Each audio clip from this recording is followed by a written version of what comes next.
Rashtrawadi Congress party नेरच्या पदाधिकारी कार्यकर्त्यांनी तसेच शेतकऱ्यांनी अशोक परळीकर निरीक्षक यवतमाळ राष्ट्रवादी काँग्रेस पार्टी आणि वसंत घुईखेडकर प्रदेश सरचिटणीस राष्ट्रवादी काँग्रेस पार्टी यांच्या मार्गदर्शनात नायब तहसीलदार थोटे यांच्या मार्फत जिल्हाधिकारी यवतमाळ यांना निवेदन देण्यात आले। 18 जुलै ते 19 जुलै या 2 दिवसांमध्ये नेर तालुक्यामधील अनेक गावांमध्ये नदीच्या पुरामुळे शेतकऱ्यांच्या शेतामध्ये असलेल्या पिकांचे जमिनी खरडून आणि पिकांचे मोठ्या प्रमाणात नुकसान झाले। तसेच अनेक गावातील लोकांच्या घराचे नुकसान झाले, घराची पडझड झाली आहे। शेतकऱ्यावर दुबार पेरणीची वेळ येऊन शेतकरी हतबल झाला आहे। शेतकऱ्यांनी उसनवार बी बियाणे आणि खते याची जुळवाजुळव करून मोठ्या अपेक्षेने पेरणी केली आहे। पिकांना अंकुर फुटून चांगल्या स्थितीत आले असताना नेमके त्याच वेळी अचानक अतिवृष्टीने तालुक्याला झोडपून काढले आहे। त्यामुळे आर्थिक संकटात सापडलेल्या सर्व शेतकऱ्यांना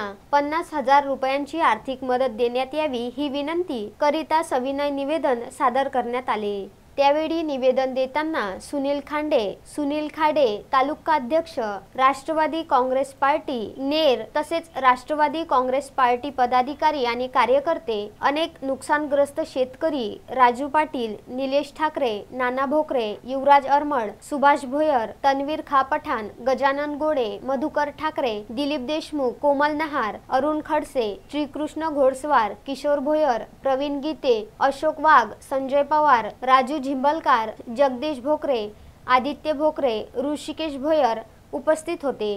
नेर तालुक्यात अतिवृष्टीमुळे साधारणतः पिकाचं फार मोठ्या प्रमाणात नुकसान या तालुक्यातील शेतकऱ्यांचं झालं। पहिलेच दुबार पेरणीमध्ये शेतकरी पहिले अडकला, पहिले पाऊस आला नाही आणि आता एवढी अतिवृष्टी झाली की आता जी काही आम्ही बियाणं पेरलं त्याला कोंब आलेत आणि मग तिबार पेरणीची परिस्थिती या तालुक्यातल्या शेतकऱ्यावर आली आहे। आणि म्हणून राष्ट्रवादी काँग्रेस पक्षाच्या नेर तालुक्याच्या वतीनं आमच्या शासनाला विनंती आहे आणि म्हणून माननीय तहसीलदाराच्या माध्यमातून कलेक्टरला देऊन कलेक्टरच्या माध्यमातून माननीय मुख्यमंत्र्यांना आमची विनंती आहे की जी शेतकऱ्यावर अतिशय कठीण परिस्थिती आली आणि या तसं बघता यवतमाळ जिल्हा हा आत्महत्याग्रस्त जिल्हा आहे आणि या नेर तालुक्यात सुद्धा बऱ्याचशा आत्महत्या झालेल्या आहेत आणि पुन्हा शेतकऱ्यावर आत्महत्या करण्याची पाळी येऊ नये आणि म्हणून शासनाने त्वरित दखल घेऊन हेक्टरी 50,000 रुपयाचं अनुदान देण्यात यावे अशी राष्ट्रवादी काँग्रेस पक्षाच्या वतीनं नेर तालुक्याच्या वतीनं आमची मागणी आहे। नवनाथ दरोई, विदर्भ न्यूज, नेर।